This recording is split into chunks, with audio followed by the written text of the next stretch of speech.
The fluorescent lights in the hospital corridor hummed as if they, too, were tired of burning through endless nights. I sat on the edge of my bed, the thin sheet clinging to my legs, staring at the door no one had opened for hours. Machines beeped steadily, marking time in a place where time meant little. I had raised 3 children in this world, carried them through winters with no heat, fed them sandwiches made of nothing but stale bread and butter, yet here I was, alone. Not a single knock, not a single voice asking if I was still breathing. I pressed my palm over my chest where the ache had been sitting for months now, heavy and unrelenting. The doctors called it chronic fatigue, stress-induced strain, but I knew the truth. It wasn't my body failing me. It was the silence of my own blood, my own children, abandoning me long before my heart ever thought of stopping. Outside the window, snow powdered the streets of Cleveland, turning the cracked sidewalks white, covering up scars just as I had covered mine for decades. I thought of nights waiting at the bus stop after third shift work, shivering in a thin wool coat, clutching a thermos of bitter coffee. Back then, I kept telling myself it was temporary, that if I worked hard enough, they would never have to feel the hunger I felt, that they would understand one day. But one day never came. They grew, and with every year, they drifted. I became not the mother who bled her fingers, raw scrubbing motel floors, but the burden who called too often. The woman too out of date for their dinners, too unpolished for their friends, too inconvenient for their lives. My calls went to voicemail, my birthdays passed with nothing but silence, and when I finally collapsed in my kitchen one Tuesday night, I wondered if they would even notice. It was then the idea was born, not in bitterness, but in a cold clarity sharper than any knife. If my children would not come for me, perhaps they would come for what they believed I left behind. And what I left behind was a fortune. The irony was almost cruel. A woman who had once sewn patches onto her children's jeans until her eyes blurred, now held the keys to millions. Not from my own hands, but from a man named Elias Montague, a benefactor who had once seen in me a strength I never saw in myself. He left me his wealth with a note. Do with it what you wish, but make it matter. For years I sat on that fortune untouched, hidden in legal trusts and guarded accounts, never telling my children. I told myself they didn't need to know, that love and legacy were separate. But sitting in that hospital room, staring at the hollowness of my existence, I realized maybe it was time to see what mattered to them, the money or something more. So I staged my death. Not a full production, but enough. A closed casket, a lawyer with carefully worded documents, an obituary printed in the city paper. My children wept just enough at the service to be seen, whispered condolences, then gathered like vultures around the estate lawyer's table. I wasn't there, but I can imagine their faces when the will was read, expectations swelling into entitlement, and then the rug pulled out from under them, because I didn't leave them the fortune. Not yet. Instead, I left conditions, a test. 90 days to prove whether they deserved to inherit anything at all. 3 tasks, 3 impossible mirrors held up to their faces, each one designed to scrape away the greed, the selfishness, the casual cruelty they had shown not just to me, but to others. Task 1, 180 hours of service to those they ignored, the poor, the sick, the forgotten. Task 2, find and repay the nameless strangers who had once lifted me when I had nothing. Task 3, stand before the community they scorned and apologize publicly, with no excuses. Only if all 3 were completed within 90 days would the inheritance pass to them. If they failed, the wealth would be redirected forever into a cause that would never know their names. Some say death is the final judgment. For my children, death, my death, was only the beginning. And as the clock began ticking, they had no idea I was still alive, watching from the shadows, waiting to see who they would become without me. The will was read, the clock was set, and my children's faces turned from grief to rage in a single heartbeat. The lawyer's office smelled faintly of old leather and dust, a place where legacies were measured not in love, but in lines of ink. My children sat in rigid rows across the polished table, their faces still damp from the performance of grief at the funeral service. Black clothes, dark sunglasses, whispered condolences, all for show. They had shed just enough tears to be seen as dutiful mourners. But now, with the casket closed and the will about to be read, the masks slipped. Mr. Harris, the estate lawyer, adjusted his glasses and cleared his throat. A heavy manila envelope lay on the desk before him, stamped and sealed. He slid it open with a silver blade, pulled out the papers, and began to read. His voice carried the weight of authority, though I wasn't there in person to hear it. Instead, I listened later through a hidden recorder. To the children of Ava William, he began, your mother leaves behind a considerable estate. However, this inheritance is not unconditional. A silence dropped like a stone. My eldest Marcus leaned forward, his jaw tightening. Beside him, Lydia's eyes gleamed with calculation. The youngest Aaron sat restless, bouncing his knee under the table. Mr. Harris continued, in order to inherit, each of you must complete 3 conditions within 90 days.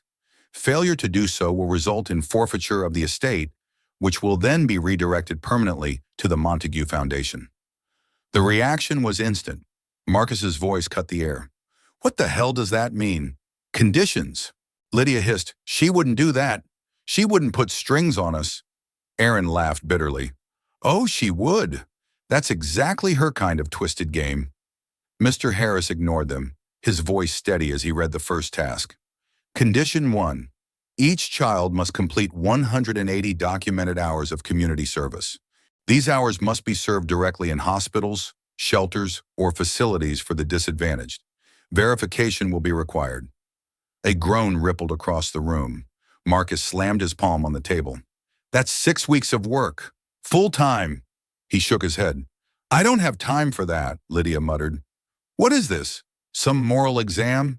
Aaron snorted. Sounds like slave labor. But Mr. Harris was unmoved. He adjusted his glasses again and read the second condition. Condition 2.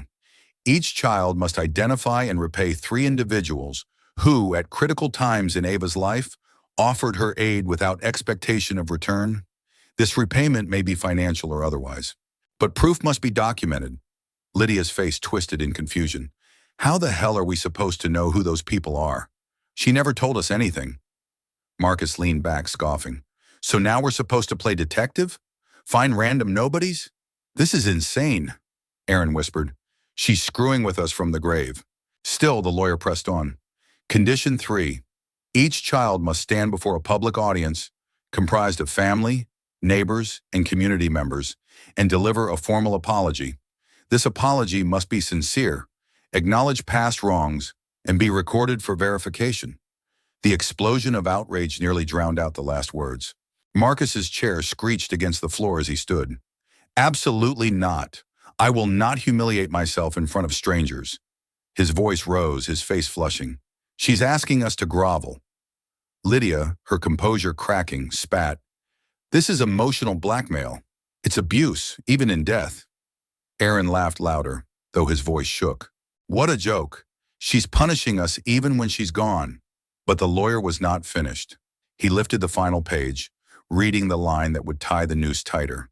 Failure to complete all 3 conditions within 90 days will result in full forfeiture. The inheritance will then be allocated to the Montague Foundation. It would be earmarked for the construction of a youth center serving disadvantaged children in Cleveland.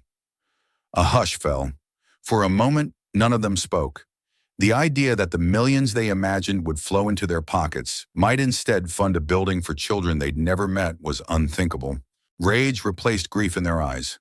Marcus leaned over the table, pointing at Harris. This isn't legal. We can contest it. Lydia nodded sharply. Yes, we'll take it to court. No judge would enforce such ridiculous conditions. Aaron smirked, though his voice betrayed unease. Or we fake it. Clock in a few hours. Make some receipts, deliver some half-assed speech. Easy. Mr. Harris shook his head slowly. Your mother was thorough. Every step requires documented evidence, independent verification. If you lie, you'll be caught. Marcus's fist clenched. She hated us enough to do this. No, Harris corrected softly, his eyes scanning the paper. She loved you enough to force this. She could have given it all away quietly. Instead, she gave you a chance. That silenced them more effectively than any threat could. The truth stung worse than the conditions. They had already failed her, And now her love reached from beyond the grave, sharp as a blade. When the meeting ended, they filed out in silence, each carrying the weight of 90 days heavier than chains. Marcus muttered curses under his breath. Lydia's heels clicked furiously against the marble floor. Aaron shoved his hands in his pockets, his laughter gone. And outside the window of that office, a countdown had begun. The snow kept falling, blanketing the city in white, as if to cover the cracks of what was broken. But no blanket could hide what was coming. With the clock ticking, the first challenge awaited. Community service was no abstract idea.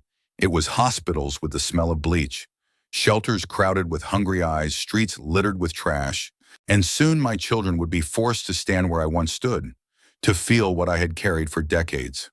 The first week after the will's reading was chaos. My children scattered back to their lives, each one clutching the thick packet of instructions Mr. Harris had given them. Inside, lists of approved facilities, contact numbers, and the forms they would need signed for every hour of service completed. 90 days sounded like a lifetime on paper, but broken into shifts and obligations, it became suffocating. Marcus was the first to test the waters. He pulled his BMW into the cracked lot of a downtown hospital, his suit jacket pressed, as if he were arriving at a corporate boardroom. Inside, the volunteer coordinator, a weary woman named Sharon, looked him up and down. "You here for community service?" she asked flatly. "Yes," Marcus answered, his voice clipped. 180 hours, let's get started." Sharon handed him a cart loaded with linens. "Then you'll start in the laundry. Sheets, gowns, pillowcases, down to the basement." Marcus blinked, offended. "Laundry? I thought—" Sharon cut him off. "You thought wrong. You want your hours signed? You do the work." She pointed toward the elevator. "Basement's that way." By noon, sweat clung to the back of his shirt. His manicured hands fumbled with damp hospital sheets, his shoulders aching with the monotony of folding endless piles. Around him, staff moved with practiced speed. Marcus's presence was clumsy, slow, a nuisance. When he finally dragged himself home, the timesheet showed just 6 hours, 174 to go. Lydia chose a different path. She signed up at a shelter on the east side, convinced she could breeze through by charming the coordinator. She arrived in a silk blouse, heels clicking against the cracked tiles, only to be handed a bucket and mop. "You'll be cleaning the dining hall after meal service," said a young man with tattoos up his arms. "Excuse me?" Lydia scoffed. "I thought I'd be working the front desk or helping with paperwork." He smiled without humor. "Everyone wants the easy jobs. Floors don't clean themselves." For hours she scrubbed at sticky tables and grime-streaked linoleum, her blouse clinging to her back with sweat, her nails chipped from the mop handle. She glanced often at the doorway, terrified someone from her social circle might see her there. When a man experiencing homelessness tried to thank her for a tray, she turned away. But the image lingered. His hands were cracked, his eyes tired yet soft with gratitude. For the first time in years, Lydia wondered what it meant to be seen, not as someone polished and perfect, but as someone who simply served. Aaron, the youngest, treated the whole thing like a joke. He signed up at a city sanitation program, laughing as he snapped photos of himself in a neon vest, broom in hand.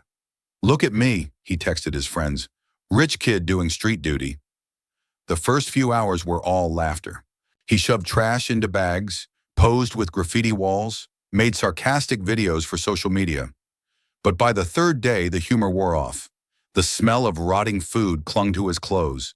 The blisters on his palms burned with each sweep, and the silence from his friends left him feeling emptier than expected. One afternoon, a boy no older than 12 stopped on the sidewalk, watching Aaron work. "You get paid for that?"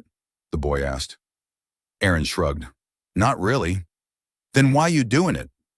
Aaron opened his mouth to answer, but no words came. As the days bled into weeks, their lives became measured in shifts and hours. Marcus hauled linen carts through sterile hallways, his pride grinding down with each day. Lydia scrubbed and wiped, her expensive perfume masked by bleach. Aaron shoveled trash, his laughter fading into silence. Each night they collapsed into bed, exhausted, staring at the hour totals creeping upward on their sheets. 30 hours, 45, 60. Progress was slow, the deadline looming, and always the nagging voice, was it worth it? Were millions at the end enough to justify this humiliation? At first, their resentment burned hot. They cursed my name, cursed the conditions, cursed the clock. But slowly, imperceptibly, cracks began to form in their armor. Marcus found himself helping a nurse steady an elderly man, his hand gripping fragile bones. The man whispered, "Thank you, son," and something stirred deep in Marcus's chest. Lydia noticed how the women at the shelter looked at her, not with envy or disdain, but with relief. She wasn't a guest there. She was someone serving them. That difference gnawed at her carefully built pride. Aaron, walking home one evening, still reeking of garbage, saw the same 12-year-old boy again. He sat on the steps of a boarded-up house, hugging his knees. For the first time in his life, Aaron wondered what it meant to live without safety, without certainty. Small changes, barely visible, like the first cracks in ice. 90 days. That was all they had. By the end of the first 30, they were exhausted, humiliated, and restless. Yet beneath their complaints, something else began to flicker. Not yet guilt, not yet redemption, but the faintest shadow of it. The clock didn't stop. With community service grinding them down, the next challenge loomed larger.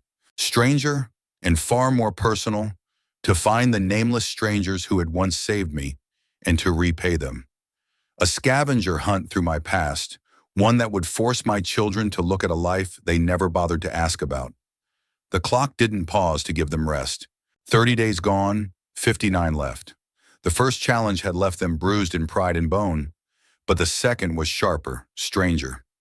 Find and repay the strangers who once saved your mother. The words from the will gnawed at them. Who were these people? Where would they even begin? She had lived an entire life they never bothered to ask about, and now her silence had become their burden. Marcus was the first to crack the code. Hidden in the lawyer's packet was a folded list. Not names, but clues written in my own hand before I staged everything. A nurse who held my hand when no one else came. A bus driver who never let me walk home in the snow. A neighbor who slipped bread under my door when I couldn't afford it. 3 strangers, 3 debts. Marcus drove to the hospital records department, flashing his suit and charm like a weapon. I need to locate a nurse who worked here, maybe 30 years ago. She took care of my mother, Ava Williams. The clerk, unimpressed, tapped on her keyboard. Do you know a name? No, Marcus admitted, his jaw clenching. For once, his power meant nothing. It took him 2 days of searching, chasing down retirees, until he found her. Nurse Gloria, now in her 70s, living in a modest house with chipping paint and a faded wreath on the door. When Marcus explained why he was there, Gloria shook her head slowly. Your mother was the kind of woman who never complained, even when she should have. I remember her coming in after fainting from exhaustion. I held her hand because no one else did. Her eyes glistened as Marcus placed a thick envelope into her hands. She wanted me to repay you, in her name. Gloria pressed the envelope back. Money won't change what she carried, but I'll take the thought. It means she remembered. Marcus stood on her porch long after she closed the door, the weight of her words heavier than the envelope itself. Lydia's path led her to the bus depot. She hated the smell of diesel, the grit that clung to the air, but she followed the clue like a breadcrumb. At the counter, she asked for old driver rosters, describing a man who had once driven the late shift. Winter routes. The clerk laughed. Honey, that's a lot of drivers. But luck or fate intervened. An older man, gray hair tucked under a cap, overheard. You talking about Ava? I used to drive her home after her shifts. Wouldn't let her walk. Too many nights were too cold. Lydia turned. You're the one? The man shrugged. Didn't feel like much. Just drove her safe.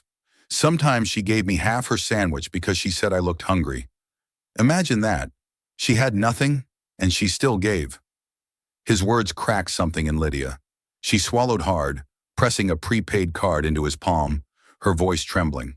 She wanted me to thank you. Properly. He chuckled softly, shaking his head.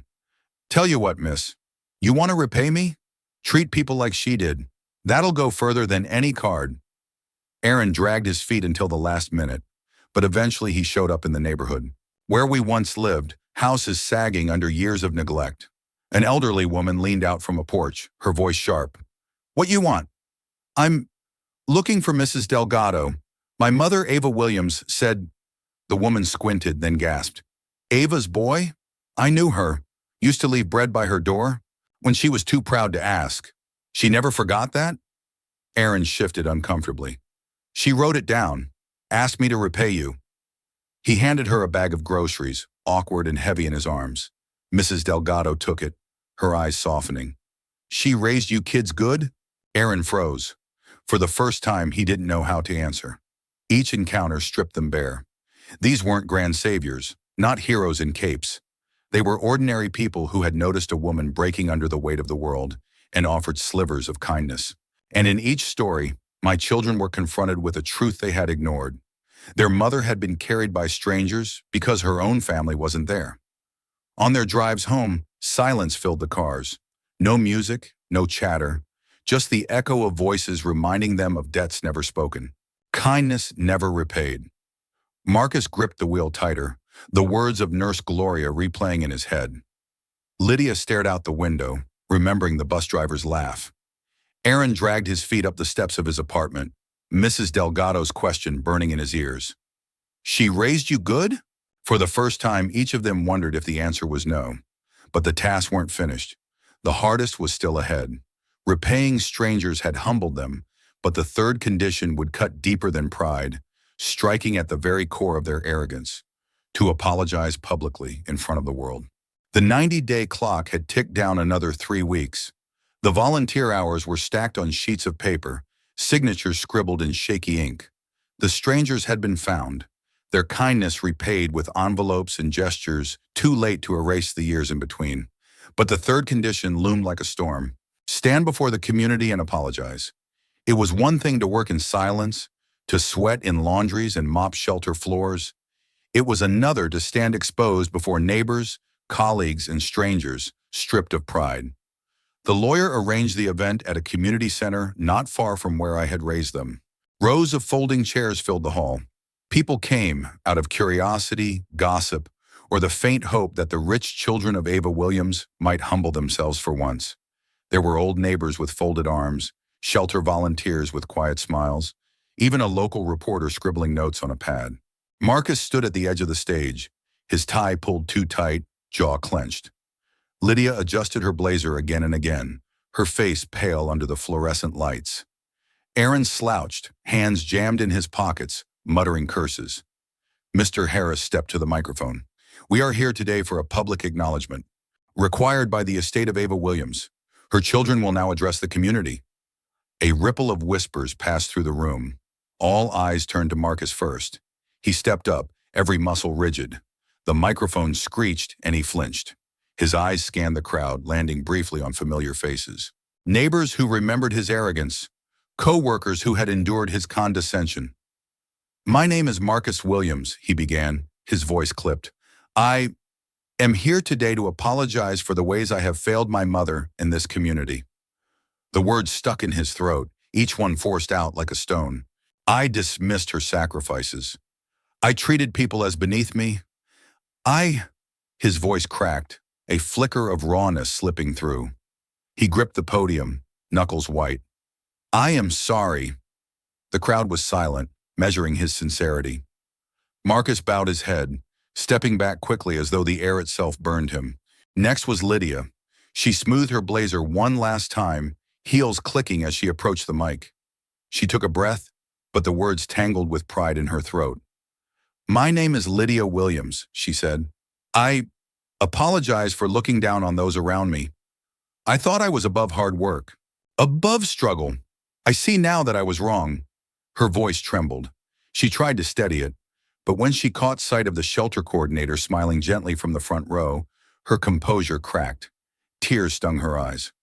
I am sorry, she whispered, barely audible. The crowd murmured, some nodding. Others remained cold, but Lydia's shoulders sagged as though the apology had drained years of armor from her frame. Aaron was last. He swaggered up, smirking, trying to mask the fear curling in his stomach. Aaron William, he said. Look, I know I've been careless, selfish, maybe cruel. I treated people like they didn't matter. He shoved his hands deeper into his pockets. I apologize. The words sounded shallow, but then he caught sight of Mrs. Delgado sitting in the back, arms crossed, her eyes piercing through him. The smirk fell from his face. He swallowed. I don't know if words are enough, but I'm saying them anyway. I'm sorry. The silence stretched. A man coughed. A child giggled. And then slowly the room began to clap. Not all, not loudly, but enough. Afterward, outside the hall, the siblings gathered, shaken. Marcus hissed. This was a circus. She humiliated us. Lydia wiped at her eyes. Maybe that was the point. Aaron kicked at the curb. I felt like I was naked up there.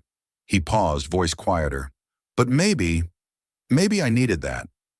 The local paper ran a small column the next day. Children of Ava Williams apologized to community in unusual will condition. The article was half amused, half impressed.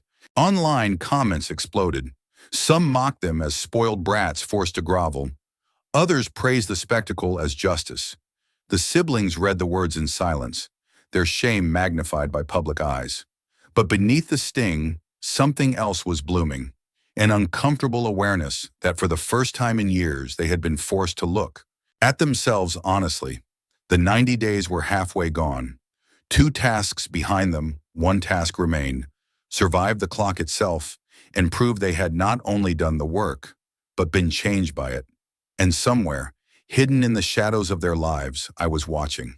But as the deadline loomed closer, the cracks in their defenses widened.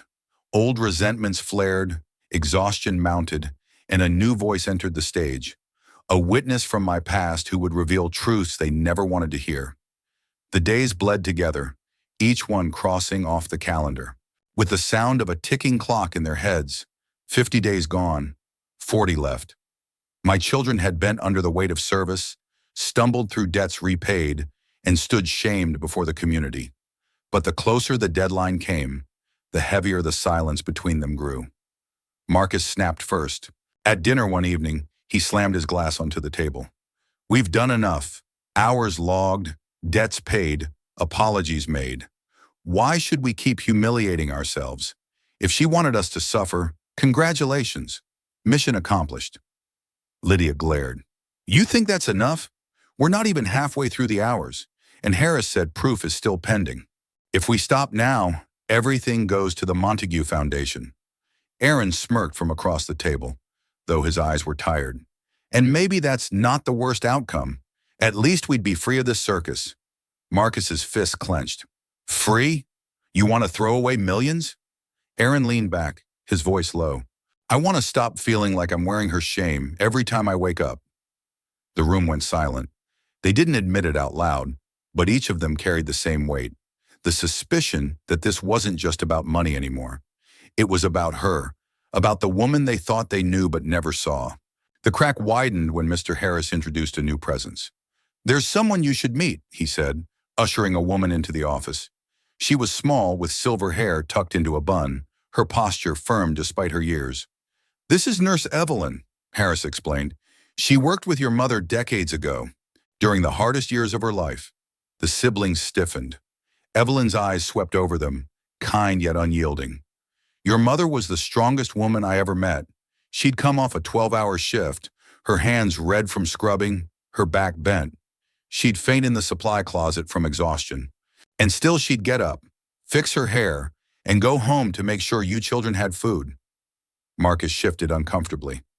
We never knew any of that. Evelyn's gaze sharpened. No, you didn't, because you never asked. Do you know what she told me once? That she didn't mind suffering, as long as you had a better life. And now she's testing if you ever understood what that meant. Lydia's throat tightened. Why tell us this now? Because, Evelyn said simply, truth doesn't vanish with death. It follows you until you face it. After Evelyn left, they sat in silence. The images her words painted wouldn't leave their minds. Their mother bent over a sink, scrubbing until her fingers cracked. Their mother walking home in snow, her shoes soaked through. Their mother fainting in a supply closet with no one there to catch her. That night, Lydia dreamed of the bus stop, where the old driver once stood, snow swirling around. She saw her mother's silhouette, thin coat pulled tight, breath clouding the air.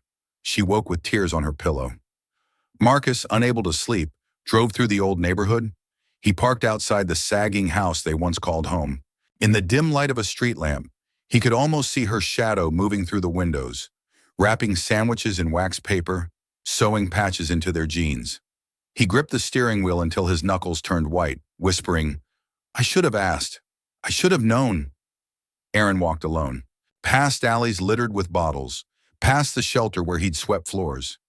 He saw the boy on the steps again, the one who had asked why he worked if he wasn't paid. This time Aaron sat beside him. "I used to think money solved everything," he said quietly, "but I don't think it's that simple anymore." The boy looked at him, puzzled. But Aaron wasn't speaking to him. He was speaking to the ghost of his mother. The next morning they gathered again, wearier but quieter. Lydia broke the silence. "Maybe this isn't about the money at all." Marcus snapped his head toward her. "Don't say that." "Why not?" she demanded. "Think about it. Every condition she set wasn't about earning money. It was about facing ourselves, about facing her life. Maybe she wanted us to see her, finally see her, before it's too late." Aaron's voice was soft. "Maybe it already is too late." Marcus buried his face in his hands. 40 days left, and we're unraveling. But unraveling was the point. Piece by piece, their pride was stripped away until nothing remained but the raw truth they had avoided for years. The deadline crept closer. Hours tallied, receipts gathered, apologies documented. But as the clock struck its final weeks, a revelation waited. One that would shatter the illusion of death itself and force them to confront the living ghost they thought was gone. The final stretch arrived like a storm cloud heavy with lightning. 30 days left, 20, then 10. Every hour logged, every receipt gathered, every apology recorded was stacked into thick binders on Mr. Harris's desk. My children walked into his office with the tense silence of soldiers carrying wounds invisible to the eye. Marcus carried a binder so thick it threatened to burst. He dropped it onto the table with a thud. "There," he said, his voice clipped. 180 hours. Laundry, patient transport, inventory, signed by the hospital supervisor. Harris flipped through the sheets, nodding slowly. Lydia placed her own binder down more carefully, as if handling glass.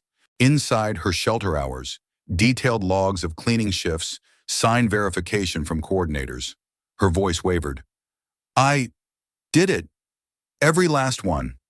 Aaron slouched in his chair, tossing a thinner folder across the desk. "That's 95 hours, close enough." Marcus's head snapped toward him. "Close enough? That's not the condition." Aaron shrugged. "I'm done. I did more than I ever wanted. If that's not good enough, then maybe she can keep her damn fortune." The room fell silent. Even Harris hesitated. Then he opened the second binder. The repayments.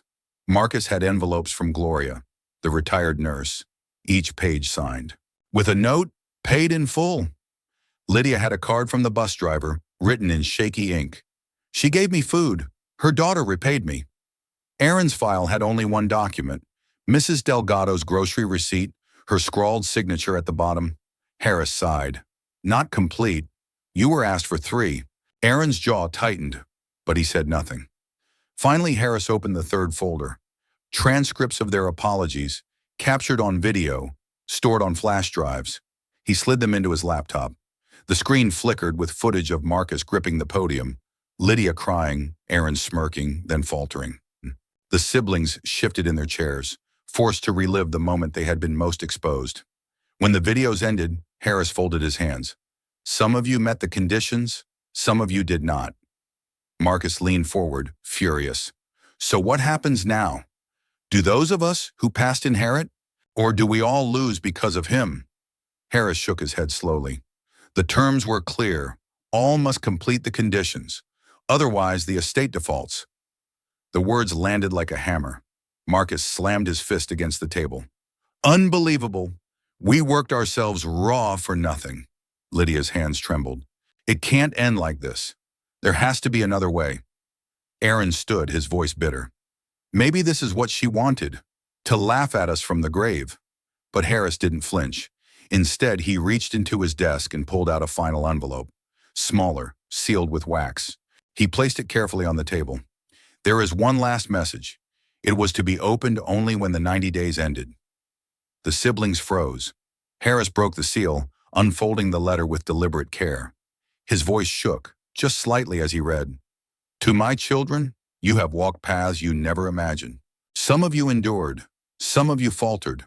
But the truth is, this was never about perfection. It was about facing who you are when the world strips away your excuses. And now, before you go further, you must know, I am not dead. The words detonated in the room. Marcus staggered back as if struck. What? Lydia gasped, her face paling. That's not possible. Aaron laughed, a hollow, broken sound. Of course it was a trick. She's alive. She's been watching this whole damn time. Harris cleared his throat, continuing. I could not leave this world without knowing if you ever saw me as more than the hand that fed you. So I staged my death, not to punish, but to reveal. I am alive, and soon you will see me again. The room spun with disbelief. Marcus's anger cracked into something raw. She made fools of us. She let us grieve, let us believe she was gone, just to run some twisted experiment. Lydia covered her face with her hands, tears streaming through her fingers. I said things. I thought things I can't take back. How do we face her now? Aaron slumped into his chair, whispering, She beat us at our own game. The revelation spread like fire. Word leaked, as it always does. The apology videos resurfaced online, now viewed through the shocking twist. The mother wasn't dead at all. Headlines exploded. Cleveland woman stages death to test children. Social media raged, half condemning her cruelty, half praising her brilliance. Marcus refused to leave his apartment, blinds drawn tight. Lydia couldn't step into a grocery store without hearing whispers. Aaron, strangely, seemed the least shaken, as though the absurdity of it all had numbed him beyond outrage. But beneath their shame, one truth pressed harder than the scandal. She was alive, and sooner or later they would have to look her in the eyes. The stage was set. They had endured her test, stumbled through humiliation, and now faced the unthinkable. Their mother standing before them, not as a ghost but as flesh and blood. The question wasn't whether she would forgive them, it was whether they could forgive themselves. The night after the revelation, silence clung to the Williams household like a heavy curtain. Each sibling retreated, unable to look at one another. Without seeing the words of the letter burning in their minds, I am not dead. They barely slept. Questions roared louder than any lullaby. Was it a lie? A prank? Or was their mother truly alive, watching from the shadows? The answer came sooner than expected. On a gray afternoon, while the city buzzed unaware, a package arrived at Marcus's apartment.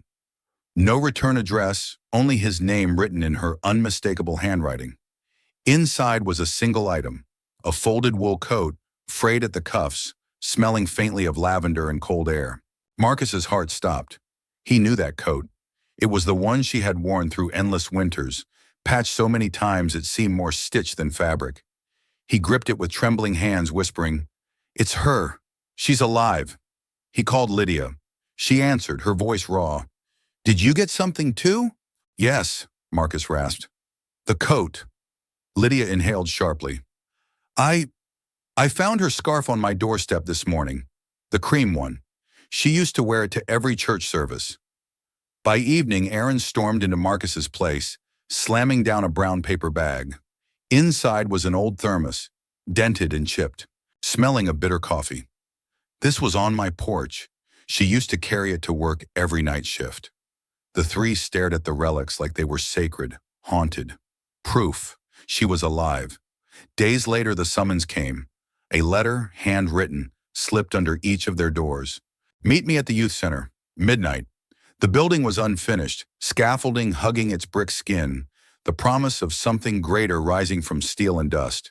The Montague Foundation sign glowed faintly under the streetlight. They entered cautiously, their footsteps echoing in the hollow space.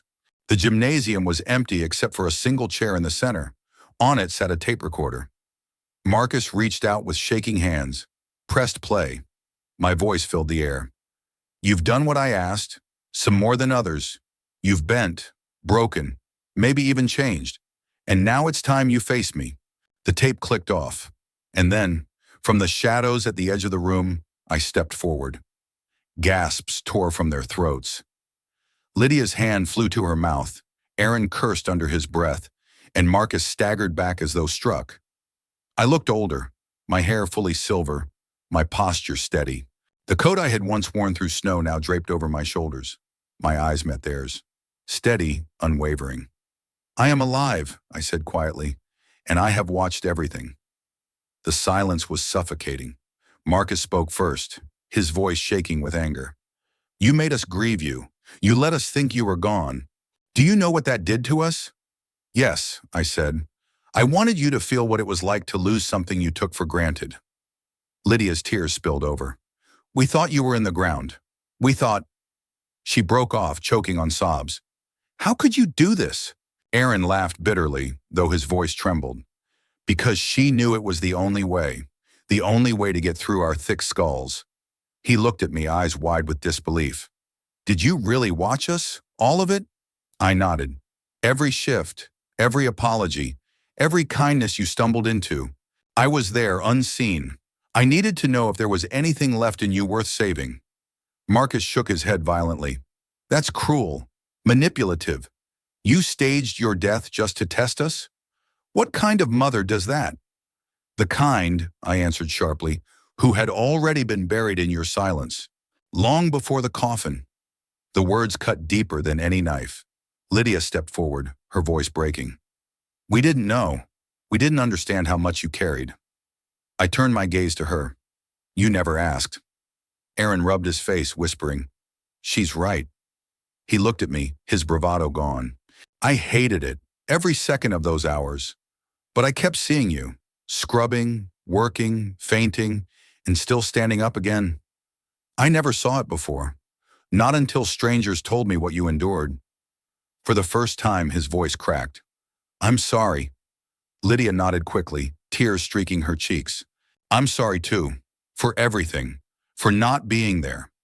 Marcus's jaw tightened. He wanted to fight, to cling to his anger, but the truth was undeniable. Slowly, stiffly, he whispered, I don't know how to forgive you for this, but I don't know how to forgive myself either. I exhaled, the weight of decades pressing down on my chest. Then maybe that's the beginning. Not forgiveness, just the truth, spoken aloud. For the first time in years, we stood in the same room, not as strangers passing judgment, but as a family stripped bare of illusions. There were no guarantees, no promises of healing overnight, but the wall had cracked, and soon the final revelation of what I intended for the fortune would change everything again. The money was never the endgame. The youth center stood waiting, its walls unfinished, its purpose unfinished too. What I had built with Elias Montague's gift was more than a test. It was a legacy, and my children would have to decide whether they belonged to it. The night at the unfinished youth center left my children shaken. They had faced me, alive, not as the ghost they resented, but as the mother they could no longer deny. Yet the heaviest truth was still hidden, waiting for the right moment. That moment came a week later. Mr. Harris summoned them to a small conference room in the Foundation's downtown office. The blinds were half closed, casting slats of pale light. A single folder sat in front of me, its papers already signed. Marcus entered first, stiff-backed, eyes wary. Lydia followed, her hands clasped tightly in front of her. Aaron came last, slumping into a chair but watching me more closely than ever. I placed the folder on the table. This is what all of this has been leading to. The money, the fortune, Elias Montague's gift. Their eyes flickered with hunger, hope, fear. It will not go into your pockets, I said steady. It will go here. I slid a blueprint across the table, the youth center, rendered in ink, complete with classrooms, a gym, and dormitories. Every dollar is earmarked for this, a place where children with nothing will have shelter, education, and safety. Lydia gasped softly. All of it, I confirmed. Marcus's fist clenched. So we went through hell for nothing? Hours wasted, humiliation, just so you could give it all away? No, I answered firmly. You went through hell to see why it matters, because I lived in that hell for years, and strangers gave me pieces of light. Now I'm building a fire big enough to warm every child. That is the legacy. Aaron leaned forward, eyes narrowed. And us? Where do we fit into this? I held his gaze. You will have a choice. The Foundation Board has offered you seats. You may help run this place, guide it, make it thrive, or you can walk away. And the work will go on without you, but you will not touch a dime for yourself." The silence was heavy. Marcus laughed bitterly. "You're asking us to trade millions for meetings and budgets, to be caretakers instead of heirs." "Yes," I said, "caretakers of something greater than wealth, heirs to a purpose." Construction noise echoed faintly through the windows, the thud of hammers, the whine of saws. The youth center was already taking shape, brick by brick. A tour had been arranged, and I led them through the site that afternoon.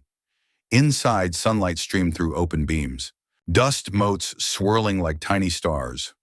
Workers moved around scaffolding, voices raised in rhythm. In the corner, a chalkboard listed upcoming milestones. "Roofing by next week, electrical in 2. "This is where the classrooms will be," I explained, running my hand along the unfinished wall.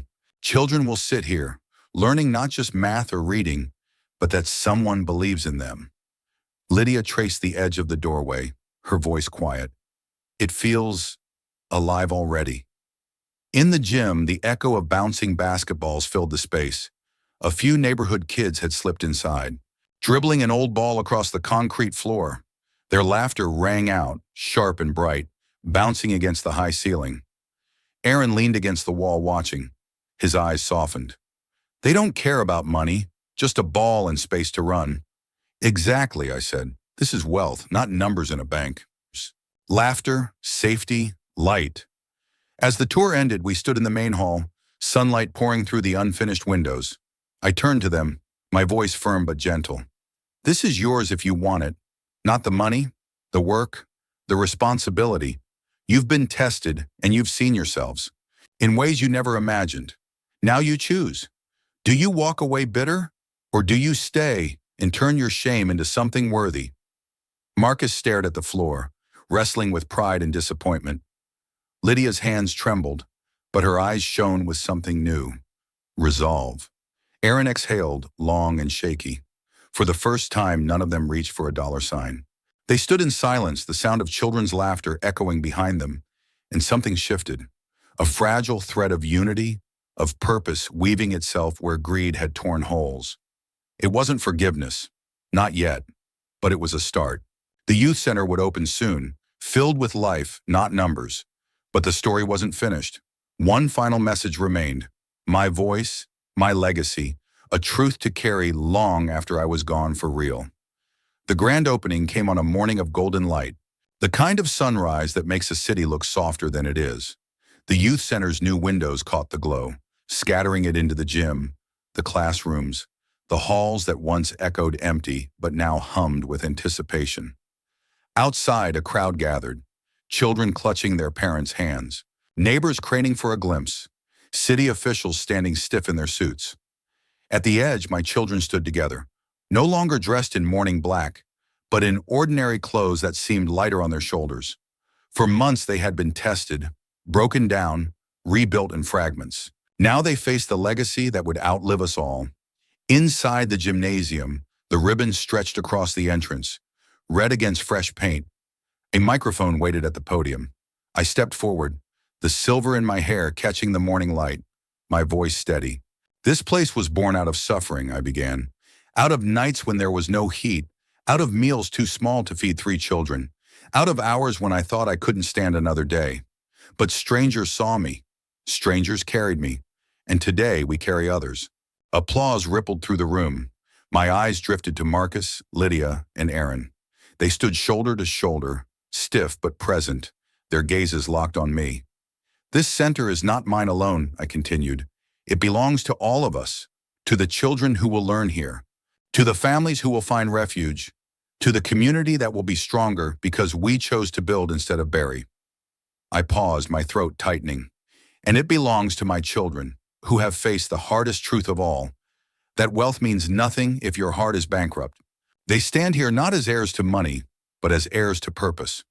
The crowd erupted in applause, though my children shifted uneasily under the weight of the words. But I saw it, faint, fragile, the flicker of pride not for themselves, but for something greater. After the ceremony, the doors swung open. Children flooded inside, their laughter filling the air like bells. They chased basketballs across the polished floor, tested chalk on the blackboards, ran their fingers along the new books lining the shelves. Aaron leaned against the wall watching them, a faint smile tugging at his lips. "They don't even know how much this cost," he murmured. Lydia nodded, eyes glistening. "They don't need to. They just know it's theirs." Marcus stood a step apart, arms folded, but his eyes softened as he watched a boy dribble awkwardly. Across the court, he muttered almost to himself, "Maybe this was the only way." Later that evening, when the crowds had left and only echoes lingered in the halls, I gathered them in the empty classroom. The chalkboard stood blank behind me, the smell of fresh paint sharp. "I have one last thing for you," I said, sliding a small recorder across the desk. "A message, for when I'm truly gone." They stared at it, hesitant. "It's my voice," I explained. "Words you'll hear when I no longer can speak. Until then, you'll keep it sealed." Aaron frowned. "Why give it to us now?" "Because," I said softly, "forgiveness doesn't happen in one day. Healing doesn't happen in a single speech. You'll need time. And when that time comes, maybe these words will matter." We walked through the youth center one last time that night. The lights glowed warm against the dark streets outside. A kettle whistled in the staff kitchen, steam rising into the air. In the gym, the basketball still bounced faintly where a boy had forgotten it, rolling until it bumped gently against the wall. I closed my eyes, listening to those sounds, the hum of safety, the echo of laughter still clinging to the walls. This was the wealth I wanted them to inherit. Not numbers, not dollars, but moments that stretched beyond them, carrying others. As we stood at the door, I looked at my children one last time. Marcus, still proud but softened. Lydia, her eyes rimmed with tears but shining. Aaron, restless but quieter, the smirk replaced with something resembling humility. "You'll stumble again," I told them. "You'll fight, you'll fall, you'll forget. But now you know there's more to life than what you take. There's also what you give." For once, none of them argued. Weeks later, the youth center thrived, its walls filled with the sounds of homework sessions, basketball games, choir rehearsals, and whispered dreams. My children didn't become saints overnight, but they kept showing up. Marcus in board meetings, Lydia organizing fundraisers, Aaron coaching kids on the court. They were still flawed, still learning, but they were present, and sometimes that is enough. I faked my death to make my children face life. I made them walk the roads I once walked, carry the burdens I once carried, and see the strangers who saved me when they would not. And now they are changed, not perfect, but changed. If you are listening, remember this. Money may fill your hands, but only love, sacrifice, and legacy fill your soul. Wealth means nothing if your heart is bankrupt. So choose carefully what you leave behind. And that is where this story leaves us. Not with millions in the bank, but with something far more valuable. Redemption, forgiveness, and a legacy that outlives the scars of the past. I'd love to hear what you think. On a scale of 1 to 10, how powerful was this story for you? Drop your score and thoughts in the comments. I read every one of them, and your feedback helps shape what I create next. If you want more stories like this, raw, emotional, and unforgettable, don't forget to hit the subscribe button and turn on the notification bell. That way, you'll never miss the next journey we take together. Because sometimes the most extraordinary lessons come from the most unexpected places.